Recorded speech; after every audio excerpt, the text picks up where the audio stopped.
More than 100 people were arrested in Guiyang on the Mid-Autumn night. September 10th, the Mid-Autumn Festival, was supposed to be a day for families to gather around the table to eat mooncakes and have a family reunion. But in Guiyang, many communities have been put on lockdown due to the outbreak.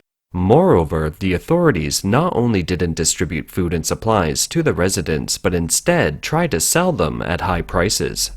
Hungry residents rushed downstairs at night, smashing the epidemic prevention booth and looting food and supplies. The City Public Security Bureau dispatched many police officers but still couldn't control the situation.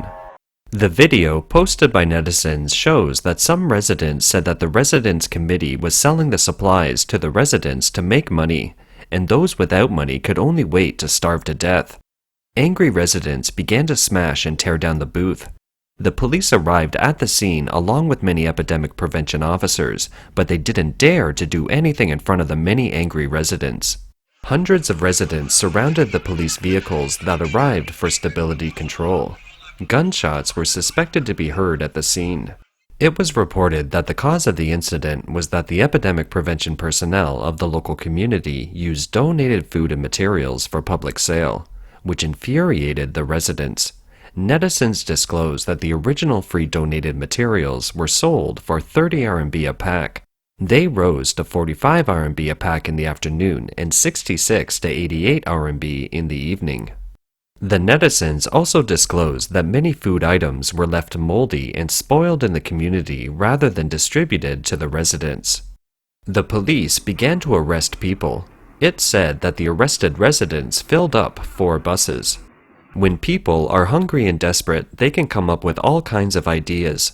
During the Mid-Autumn Festival, some residents in Guiyang put up big white cloth banners outside their windows saying, "Hungry, I need to eat." Some netizens questioned, is there really no one to take care of Guiyang? It's like there's no government here now. Donations of supplies are all used for sale, and the neighborhood of Guiyang is about to riot to snatch supplies, and no supplies are available in many places. The video, released by netizens, shows that in the early hours of September 10th, a volunteer lead begged people in charge of supply distribution on her knees. She said their neighborhood has been without supplies for several days, and yesterday each household only got 1 cabbage and no rice to cook, hoping they would share some of the supplies. The emotion was intense, and she knelt down on the spot. Look at the food distributed to the residents. 1/4 of a Chinese cabbage, a potato, 2 peppers. This may be food for a family for a few days. Yet local officials went to so much trouble to organize so many volunteers to pose and move the vegetables. Netizens commented that there were only 16,000 servings of vegetables in this performance put up by the official. With this kind of efficiency, the 500,000 refugees in the Guiyang neighborhood who counted on the government might as well starve to death. Residents who were close contacts with infected patients in Jining City were all expelled from the city. On the eve of the 20th National Congress of the Chinese Communist Party, all provinces and cities have imposed severe lockdown measures on the grounds of epidemic prevention and control. In Jining City, Shandong province, in order to achieve social zero COVID, according to the local people, the authorities have removed all the close and sub-close contacts, and even all the non-sub-close contacts in the same building from the city, and many citizens were forcibly shipped to neighboring cities for quarantine. Many other citizens were urged to put on protective clothing and take the seniors, infants, and children onto buses, but they were delayed and the buses were parked on the outskirts of the city overnight, where residents could hardly access food and toilets. The quarantine sites are in poor condition. Some people were even placed in a site that was repositioned from an abandoned factory with broken doors and windows and moldy bedding. The conditions are extremely rough.